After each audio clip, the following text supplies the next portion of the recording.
எல்லோருக்குமே இனிய வணக்கம். எல்லோரும் எப்படி இருக்கிறீங்க? நலமா இருக்கிறீங்களா? இன்றைக்கு ஒரு ஆரோக்கியமான நல்ல காணொலியோட வந்திருக்கிறேன். முருங்கைக்கீரை சூப் செய்ய போறேன். இந்த முருங்கைக்கீரையில நிறைய சத்துக்கள் இருக்கு. எல்லாமே வீடியோக்குள்ள போய் பார்க்கலாம். வாங்க காணொலிக்குள்ள போலாம்.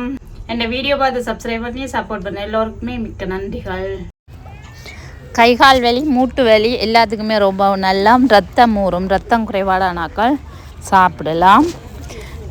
விரைவில் ஹீமோகுளோபின் அதிகரிக்கும். அப்படி ஒரு சத்தான முருங்கைக்கீரை சூப் தான் இது. நல்லா ஆரோக்கியமான முறையில் செஞ்சுருக்கிறேன்.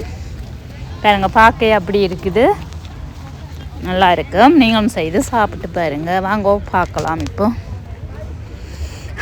ஒரு ஃபேனில் பட்டர் சேர்த்துக்கொள்கிறேன். இதுக்கு பட்டர் சேர்த்துக்கொள்கிறது தான் ரொம்பவுமே நல்லா இருக்கும். பட்டரில் அடிக்க எண்ணெய் சேர்த்துக்கொள்ளுங்க, அல்லது நெய் கூட சேர்த்துக்கொள்ளலாம். அதில் நான் ஒரு கப் முருங்கைக்கீரை எடுத்து வச்சுக்கிறேன். அதை போட்டு நிறம் மாறாமைக்கு நார்மலாக வறுத்தெடுப்போம். இந்த மாதிரி கொஞ்சம் வதக்கி எடுப்போம். அதில் கலர் மாறக்கூடாது. முருங்கைக்கீரைன்ற கலர் மாறினா எல்லா சத்துமே போயிடும். எல்லா முருங்கைக்கீரையும் ஒரு டிஷ்ஷுக்கு மாற்றுவோம். திரும்பவும் ஒரு ஸ்பூன் பட்டர் போட்டுக்கொள்கிறேன். அதில் அரை டீஸ்பூன் கடுகு, அரை டீஸ்பூன் சின்ன சீரகம் சேர்த்துக்கொள்கிறேன். கடுகு வடித்து வரட்டுக்கும். இதோட நான் 4 வெள்ளைப்பூடு எடுத்து வச்சுக்கிறேன். உரலில் எடுத்து வச்சுக்கிறேன். அதையும் சேர்த்துக்கொள்கிறேன். சேர்த்து பச்சை வாடை போக வதக்குவோம். அடுப்பை நல்லா குறைச்சி வச்சுக்கொள்ளுங்க. குறைச்சி வச்சு தான் இந்த கீரை சூப்பை செய்து கொள்ளணும்.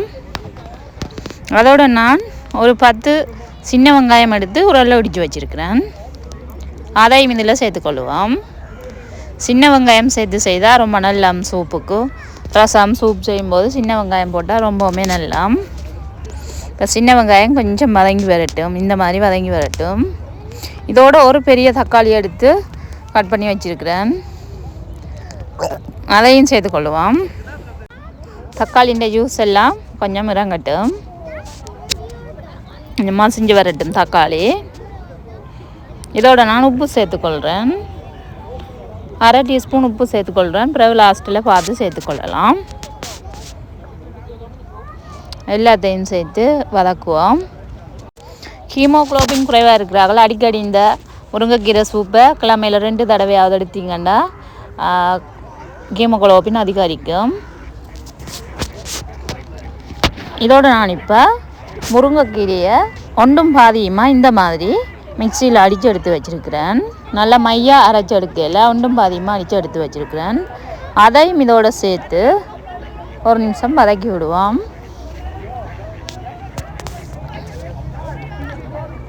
எல்லாத்தையுமே சேர்த்து வதக்கி விடுவோம்.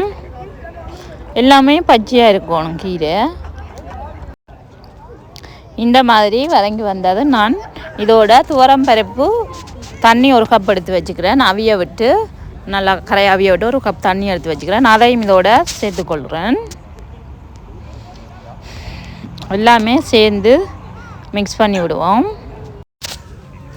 ஏராளம் சத்துக்கள் முருங்கைக்கீரை கிடைச்சா இந்த மாதிரி ஒரு தடவை செஞ்சு சாப்பிட்டு பாருங்க. இப்போ நான் சூப்புக்கு தேவையான அளவுக்கு தண்ணி சேர்த்துக்கொள்ள போகிறேன்.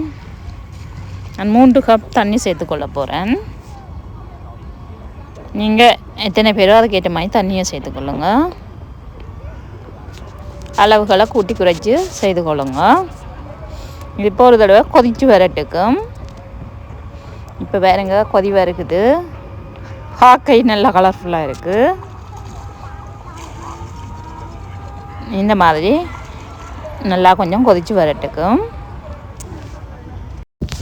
பெரியாக்கள் இப்படியோ சாப்பிட்டு கொள்ளலாம், குடித்து கொள்ளலாம். சாப்பாட்டுக்குள்ளேயும் சோறுக்குள்ளேயும் மட்டும் சாப்பிட்டு கொள்ளலாம். சின்ன பிள்ளைகளுக்கு வடிகட்டி கொடுத்தீங்கன்னா கொஞ்சம் விரும்பி குடிப்பினோம். இலைகள் வாயில் தட்டுப்படாமல் வடிகட்டி குடிச்சிங்கண்டா குடிப்பினம். அவையால் சாறு எல்லாம் இறங்கிடும். வடிகட்டி கொடுத்தா குடிப்பாங்க. நான் இப்போ கொஞ்சம் உப்பு போதாது உப்பு சேர்த்துக்கொள்கிறேன். இதோட நான் மிளகுத்தூள் சேர்த்துக்கொள்ள போகிறேன். உரைப்புக்கு ஏற்ற மாதிரி மிளகுத்தூள் சேர்த்துக்கொள்ளுங்க. எல்லாமே ஆரோக்கியமான முறையில் தான் செஞ்சுருக்கிறேன். பாருங்க நல்லா கொதிச்சு வருகுது. இப்போ எங்களோட முருங்கைக்கீரை சூப் ரெடி ஆகிட்டு நல்லா கொதிக்க விட தேவையில்லை. ஒரு 2 கொதி வரையே நாங்கள் இறக்கி எடுத்து கொள்ளலாம்.